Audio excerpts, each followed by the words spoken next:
Do you still include gold in your portfolio? Well, this was one of the most divisive polls we've ever run, just about an even split, 49 to 51%. Hey everybody, Matty here with Altcoin Buzz. Hope you're having a terrific Sunday and a great weekend. I just wanted to call your attention back to this poll that we released yesterday. It looks like we have a very interesting split here. So we're kind of 50-50 on this idea of whether or not gold has a place deserving to be in our portfolio. It looks like 49% of you feel that yes, there is still some merit to gold. And I think, if I kind of zoom out a little bit, I can imagine that this space, cryptocurrency that is, has attracted a lot of new investors. And some of those investors that are a little bit more libertarian oriented, for example, likely already had a lot of that gold already in their portfolio. Whereas maybe the other 50% of this demographic are younger people that are kind of coming into the investment space as a whole for the first time in their lives. And for those individuals, maybe precious metals, it's not so much a category that factors in, but just an interesting little poll there, really evenly split. It's not often that the opinion is that divided on something. So just thought I'd share the results with you before we launch into some news. We've got some interesting news today. We're talking about platforms. We're talking about mass adoption. You have foreign companies getting into Bitcoin, foreign banks as well, which is good news for just about everybody. Bitcoin mining is going through the roof, which is a good thing for the legitimacy of the network, for the legitimacy and the credibility of the sector as well. DeFi is through the roof. It's up significantly, and by that I mean many billions and billions of dollars this year alone. We're going to be discussing all this, guys. Let's start with news about eToro here on CoinDesk.com. And this will probably be a bit of a shorter video. We're just going to rush through some important headlines. I shouldn't say rush, but we're going to work our way through some important headlines, and then we can all get on with our Sunday. But these are kind of the highlights that we feel you should know a little bit about. So we'll spend a few minutes on these.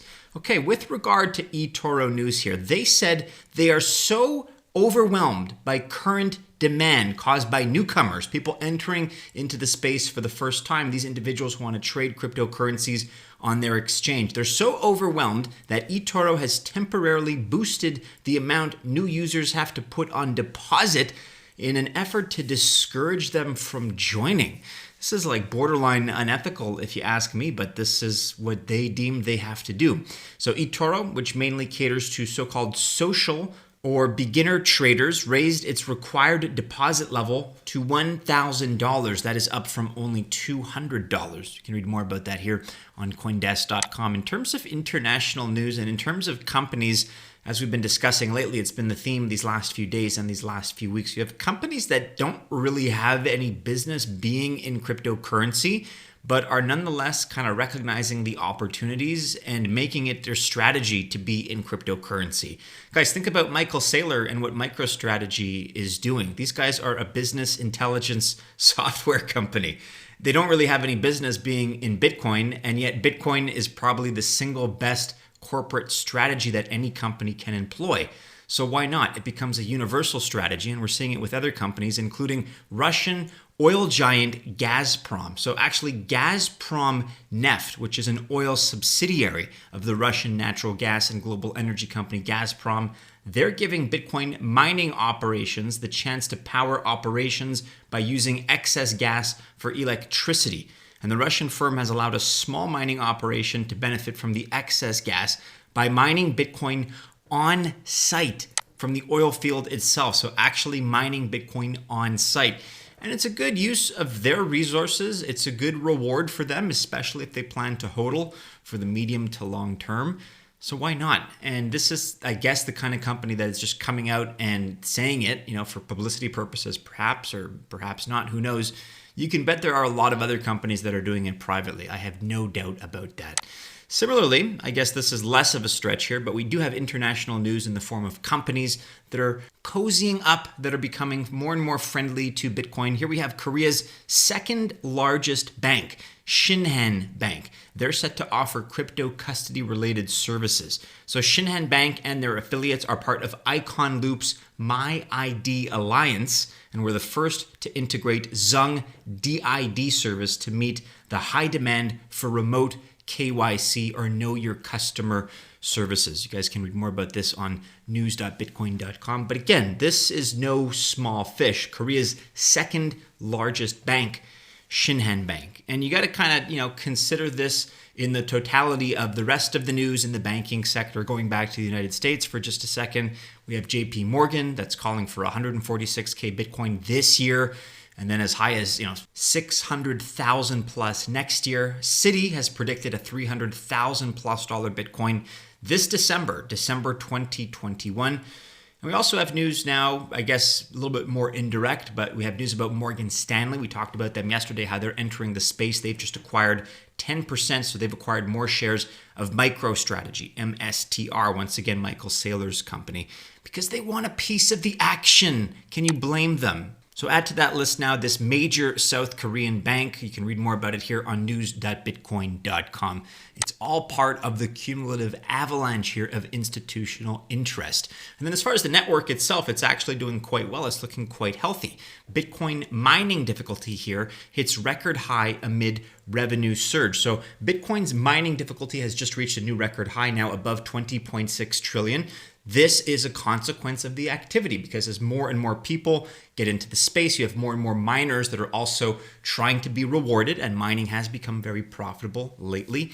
Adjustments, therefore, are made to make sure equilibrium is maintained. And now that people are mining more on a larger scale than ever before, well, the difficulty has to be adjusted accordingly here. So that's ultimately good news. This is what keeps the network stable, and is what keeps things fair. It keeps those block sizes and block lengths 10 minutes apart. Very, very good, certainly for the integrity of the space. Also on CoinDesk.com, wrapped Bitcoin burns outpaced minting for the first time in December.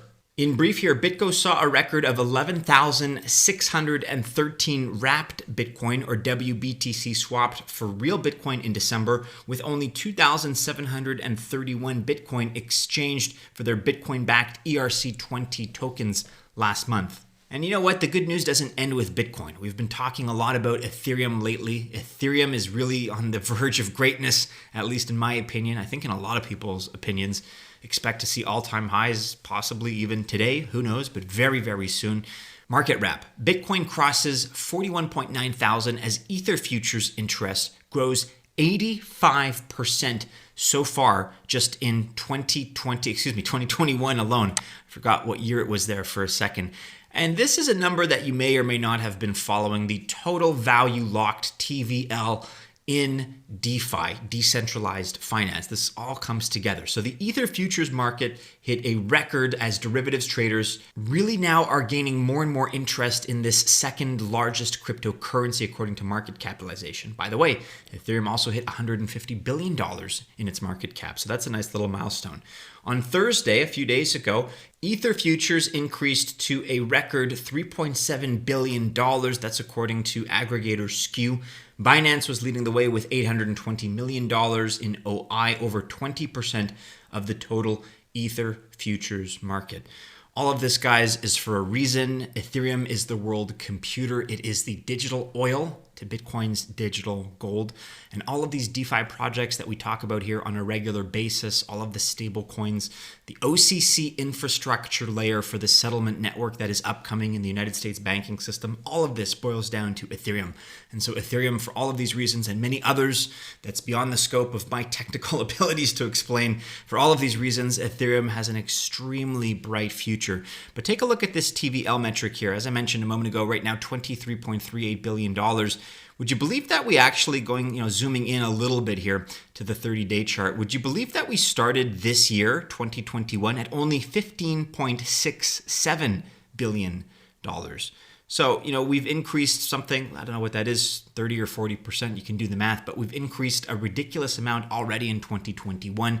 Expect this number to grow exponentially. And the more you zoom out, the more you see here how quickly DeFi has risen. Going back about a year ago to January of 2020, we were only sitting at $726.97 million. Million, not billion. So you can see how far we've come in a relatively short period of time. This sector is exploding. And why not? This is a sector that allows, ultimately for technology to cut out the middleman, to eat into that margin in a good way. It allows people to borrow and to lend and to be incentivized and motivated with numbers that are realistic, that look nothing like traditional interest-bearing products in traditional and conventional banks. And so for good reason, this market is exploding. In fact, if you take a look at this chart here, you take a look at the flat line and then the subtle rise and then almost the exponential growth, it really did strike me as quite similar to a chart that we've all seen now and we've all been discussing for several weeks, several months, the M1 money supply. So how fitting, how serendipitous is it that you have really this M1 supply that represents, in a bad way, all of the negative things that are happening right now with quantitative easing, with inflation in traditional currencies, I'm being intentionally vague here and kind. We're talking about the USD. But how fitting is it that this represents all the bad things and then you have the inverse in the form of this DeFi graph that is just about mirroring the M1 supply chart, but really in a way that is encouraging, that is inspiring for a new generation of financial products and a new generation of financial freedom for a lot of people and liberation. So I just thought that was a very interesting comparison. It's something that struck me today for the first time, just how closely those two resemble each other. Anyways, moving on. Perhaps I'm reading a little bit too much into it. Let me know your thoughts about that in the description below. I certainly thought it was cool. And of course, if you want to read more about these record-setting numbers, take a look at this article. We'll link to this in the description below. See this just from a couple days ago when the number was 22 billion. As you can see, we're moving just about more quickly than any reasonable press outlet can cover. So unbelievable growth, unbelievable potential, and it's only going to get larger with time. Okay, time now for a quick roundup of some altcoin project. Mark Mason here of Dashpay. Wowzers, a Dashpay Minecraft Server plugin that creates the first non-fungible tokens ever created on Dash platform testnet with GUI Explorer for in-game assets. So many cool community developers building dApps on Dash platform. So this is effectively a Dashpay Minecraft Server plugin that creates the first non-fungible tokens or NFTs ever created on Dash platform, again with GUI Explorer for in-game assets. Very cool. eToro X here on Twitter. New Dash platform aims to compete directly with Ethereum 2.2, Solana, and Polkadot, plus enables NFTs and other native assets. More info at Dashpay, at StayDashy, that's a great handle, at Dashpay News, and others trade Dash at eToro for low fees. But don't forget, some of that pricing has changed, as we saw at the outset of this video. Okay, the Graph is in the news here. Graph Protocol, congratulations to them. They've been awarded and recognized as a top 10 DeFi project of the year at O-Daily China Summit.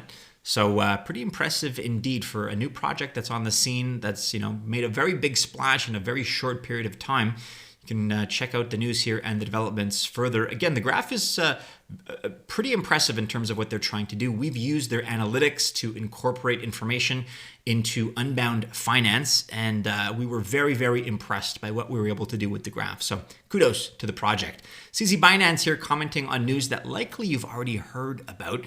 Elon Musk here replying to Ben Mesrick about how he would never again turn down an opportunity to be paid in Bitcoin. So CZ, the world's richest man, will never turn down being paid in Bitcoin. If you didn't see the original tweet, admittedly, it's kind of old news now at the time of this recording, but replying to Ben here, I'll tell you one thing, I'm never turning down getting paid in Bitcoin. Again, to which Elon replied, me neither. I don't know anymore whether or not, we can kind of parse and comb through Elon's retweets and responses and look for meaning. It's kind of like scanning a beach with a metal detector for treasure. You're not quite sure what you're looking for. You're not quite sure what you're ever going to get. And even if you do find something, it's ambiguous as to whether or not it has any value.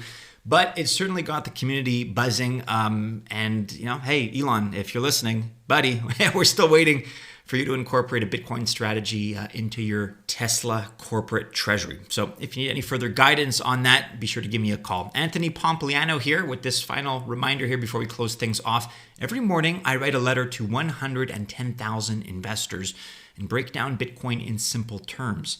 Subscribers include billionaires, large institutional allocators, and the world's most successful investors. Read what the smart money is reading, and you can access that same information on pompletter.com.